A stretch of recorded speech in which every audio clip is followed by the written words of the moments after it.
Ramadan, Ramadan, Ramadan di hati. Ramadan, Ramadan, ku mohon usah pergi. Assalamualaikum warahmatullahi wabarakatuh. Bismillah, alhamdulillah, wassalatu wassalamu ala rasulillah Muhammad ibn Abdillah wa ala alihi wa sahbihi wa man tabi'ahu wa man nasarahu wa man wala.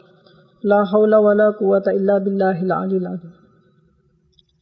Pemirsa sekalian, kali ini kami akan membahas tentang masalah hukum bunga bank. Perlu diketahui bahwa beberapa waktu yang lalu ada yang bertanya kepada saya, seorang teman dari Pare Kediri, tentang hukum bunga bank. Apakah itu termasuk riba atau bukan? Di sini perlu saya jelaskan bahwa mengenai hukum bunga bank ini terjadi perbedaan pendapat di antara para ulama. Beberapa para ulama mengatakan bahwa hukum bunga bank adalah haram. Di antara mereka ada dulu mantan rektor Al-Azhar Syekh Yusuf Al-Qardawi, juga ada namanya Syekh Mutawalli Sya'rawi, juga ada Abu Zahroh dan Muhammad Al-Ghazali. Namun di samping itu juga ada yang menyatakan bahwa hukum bunga bank itu adalah halal dan bukan termasuk riba. Di antara yang mengatakan seperti itu adalah Syekh Ali Jum'ah. Juga ada nama Muhammad Abduh. Ada juga nama Syekh Muhammad Ali At-Tantawi. Ada juga Muhammad Syekh Abdul Wahab Khalaf dan juga Mahmud Syaltut. Saudara sekalian, pemirsa, penting bagi kita untuk mengetahui masing-masing alasan dari pendapat yang mengatakan halal dan haram. Tapi sebelumnya harus diketahui bahwa pada dasarnya pendapat mengenai bunga bank itu adalah pendapat yang terjadi khilafiyah, perbedaan pendapat di antara para ulama. Di antara alasan yang para ulama yang mengatakan bahwa hukum bunga bank itu haram adalah bahwa karena dia termasuk riba dan riba itu diharamkan. Tidak ada perbedaan antara yang banyak maupun yang sedikit. Karena ada kaidah bahwa sesuatu yang meskipun yang jika banyak itu adalah haram, maka sedikit pun juga haram. Khamr itu haram, maka baik sedikit maupun banyak tetap haram. Berzina itu haram, apakah dia sebentar atau lama, apakah sekali atau dua kali atau tiga kali, tetap haram. Jadi dibandingkan dengan hukum-hukum yang seperti itu, maka riba itu haram meskipun sedikit maupun banyak. Sedangkan di antara orang, para tokoh, para syekh yang mengatakan bahwa bunga bank itu halal, itu mengatakan bahwa kehalalannya itu pertama, karena itu ada asas antarodin, saling ridho. Di bunga itu menjadi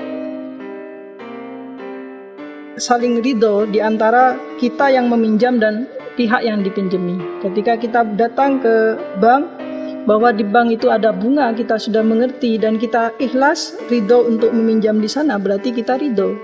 Dengan asas antarodin ini, maka mereka mengatakan seperti Syekh Ali Jum'ah dan orang-orang yang disebutkan tadi mengatakan bunga bank itu halal, bukan termasuk riba, karena dia termasuk sudah memenuhi asas antarodin. Yang kedua, alasan orang-orang yang mengatakan bahwa hukumnya halal itu karena tidak memenuhi ad'afan mudha'afah. Jadi para ulama yang mengatakan bahwa halalnya bunga bank itu karena dia tidak sampai berlipat-lipat ganda. Yang haram itu dinamakan riba itu adalah jika dia sampai berlipat-lipat ganda. Saudara pemirsa sekalian, penting di sini dikatakan bahwa di samping para ulama yang mengatakan, ada yang mengatakan halal dan juga ada yang mengatakan haram bunga bank itu, juga kebanyakan para ulama itu mengatakan bahwa tidak memberikan pendapat apapun terhadap masalah bunga bank ini, atau disebut dengan mauquf. Ya, tapi perlu diketahui bahwa memaukufkan hukum bunga bank ini bukan berarti karena para ulama itu tidak mengerti. Ya. Bahwa riba itu haram sudah jelas, tapi apakah bunga bank itu riba? Itu tunggu dulu. Karena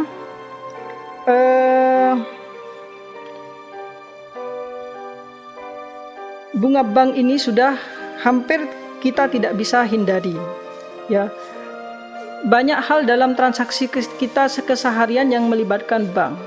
Setiap orang yang punya usaha, bahkan uang itu didapatkan juga dari bank. Nah, sehingga ini dimasukkan ke dalam kategori kebahayaan atau kemudorotan atau semacam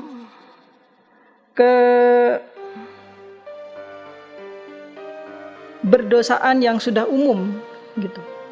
Nah, di situ ada sebuah kaidah yang begitu populer, itu ada kurang lebih berbunyi idza ammal balaya fatuhfa. Jika sebuah kemudorotan itu sudah, atau sebuah kemelaratan, kesulitan itu sudah merata, maka hukumnya menjadi diringankan. Nah, penting untuk membahas masalah halal haram riba ini. Tapi para ulama di satu sisi juga ada yang mengatakan bahwa bunga bank ini belum bisa diputuskan karena menyangkut banyak hal. Nah, karena apa? Setiap pendapat tentang sesuatu itu mengandung konsekuensi hukum. Jika sekali kita mengatakan bahwa bunga bank itu adalah haram, maka semua yang berkaitan dengan bank itu menjadi haram. Padahal hampir kita tidak bisa menjumpai sekarang ada orang yang menyimpan uangnya tidak di bank. Ya. Transaksi pun sekedar transfer atau hanya sekedar menyimpan uang atau apa. Bahkan orang-orang yang bekerja di bank itu menjadi dampak daripada keberdosaan bunga bank itu. Karena sebagaimana kita tahu ada suatu hadis yang mengatakan, sebagaimana dikutip Imam Al-Ghazali dalam Bidayatul Hidayah, mengatakan bahwa seseorang yang membantu dalam suatu kezaliman, ya, dalam suatu perbuatan yang haram atau perbuatan yang berdosa, maka dia itu walau bisyatri kalimatin, meskipun hanya satu isyarat saja, maka dia itu bisa mendapatkan keberdosaan yang sama dengan orang yang dengan orang yang berkecimpung di dalam hal itu. Artinya orang yang ikut dalam sistem itu seberapapun perannya, maka dia menjadi terkena dari dampak keharaman bunga bank jika kita mengambil hukum bunga bank yang haram. Hampir dalam semua aspek kehidupan kita sekarang ini sudah tidak ada yang tidak terlibat dengan bank.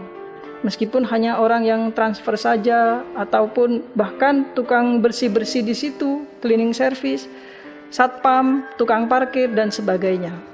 Nah, dari situlah maka para ulama itu tidak memberikan keputusan yang jelas mengenai hukum bunga bank demi untuk memperhatikan nasib umatnya.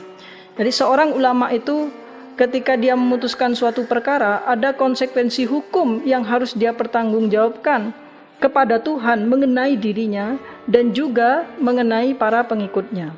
Sehingga berdasarkan hal itu, melihat bahwa ekses yang ditimbulkan oleh bunga bank dalam hal keputusan yang diambil apakah itu halal dan haram itu sangat besar, para ulama tidak mengambil keputusan apapun terhadap hukum bunga bank ini.